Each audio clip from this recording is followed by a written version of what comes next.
जी अस्सलाम वालेकुम। देखिए, पूरे पाकिस्तान में 24 नवंबर के लिए कैंपेन स्टार्ट हो चुकी है, जिसको हमने शुरू कर दिया है। इस वक्त हम मौजूद हैं डिस्ट्रिक्ट ईस्ट जिना टाउन यूसी नंबर 6 PIB में।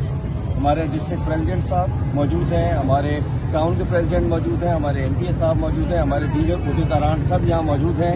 और इंशाअल्लाह हमने इमरान खान साहब का ये पैगाम कि 24 तारीख को निकलना है, इस कौम ने निकलना है, अपने बच्चों के लिए निकलना है, अपने मुस्तकबिल के लिए निकलना है। इमरान खान इस पूरी कौम के लिए, अपनी ज़ात के लिए नहीं है, अपनी फैमिली के लिए नहीं है, अपने पार्टी के लिए नहीं, अपनी कौम के लिए वो जेल में है। इस दफा कौम को निकलने का वक्त है। मैं इस वक्त शुक्रगुजार हूँ अपने ईस्ट के अमजद भाई, थोड़ा सा मैसेज। बस एक बात है, जितने भी लोग सुनने वाले हैं, जो मेरी आवाज़ सुन रहे हैं, उनको एक ही पैगाम है, ये फाइनल मार्का है और इसके लिए बहुत वेट किया है इस अवाम ने। खान साहब मुस्तकबिल में, बच्चों के मुस्तकबिल, इस मुल्क के मुस्तकबिल के लिए कोशा है और हमें उनका साथ देना है, इसलिए आप सब ने किया।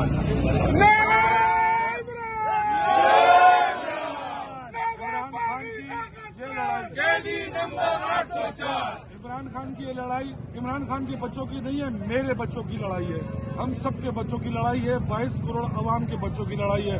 अगर अब नहीं निकलोगे तो फिर ऐसे मोरूसी घिसे पिटे सियासतदान हुक्मरान आपके नसीब में लिखे होंगे। जैसा कि तमाम भाइयों ने कहा कि हर आदमी ने घर से आना है, चाहे बीमार हो, सही हो, सबने निकलना है। ये आखिरी मार्का है। लब्बैक इमरान खान, लब्बैक इंशाअल्लाह। जी बिल्कुल, कराची के अवाम से गुजारिश है, बिल्कुल निकलें। जिस तरह KPK निकलेगा, पंजाब निकलेगा, हमारी भी जिम्मेदारी है। खान साहब हमारी लड़ाई नहीं लड़ रहे, खान साहब हमारी लड़ाई लड़ रहे, इस कौम की लड़ाई लड़ रहे, तो हमारा भी ये हक बनता है कि हम इसमें जरूर शिरकत करें।